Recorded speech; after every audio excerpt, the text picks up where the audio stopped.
always considered myself to be largely spiritual, but definitely highly skeptical as well. I used to use a term that my sister and I coined, kaleidoscopian. It's actually what I have on my Facebook profile as religious preference, because I always, had this idea of being highly skeptical, but still seeing the world through like a prismatic level of possibility. Almost anything is possible.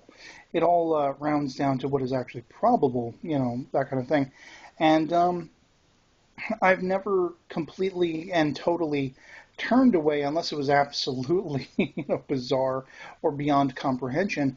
I've never absolutely turned away from possibilities, when it comes to a spiritual plane or something that sits beyond our senses, because I feel like there have been events in my life that have touched me or I have witnessed that tell me there is something beyond our senses that maybe someday science will be able to explain, whether that's the theory of multiple dimensions or, multiple universes, that kind of thing, something to do with time where the spirit is out of sync with the rest of everything because man-made, time is man-made, I should say. And those kinds of things. And I always thought it was interesting how it played into my creative interests and my like when it comes to music, for example.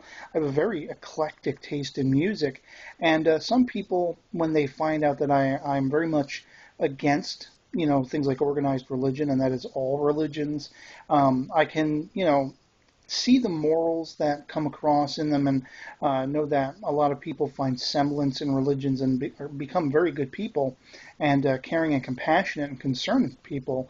But also, to the nth degree, we have a lot of negativity, lethality, deadliness, and tyranny and stuff like that through religions and just brainwashing and that kind of stuff. So the bad outweighs the good as far as I'm concerned. But when people realize I feel that way, and then I talk about, well, there are Christmas songs that I really like, there are gospel songs that I really like, that kind of astounds people sometimes, because it's like, shouldn't you, not want anything to do with that? And I kind of relate it to like folk tales. I'll read an old folk tale like Pinocchio, Sleeping Beauty, Snow White, those kinds of things. Why can't I then listen to a sort of folk song? And I consider gospels to be kind of folk songs.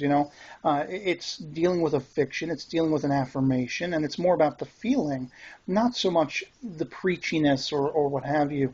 And yeah, so I mean, it's just something to consider if you're somebody who closes yourself off from certain things because it plays into, something you don't necessarily agree with. Sometimes you can still find merit in things you don't agree with. And I think that's, at the end of the day, one of the greatest things about being a human. You can pretty much do what you want.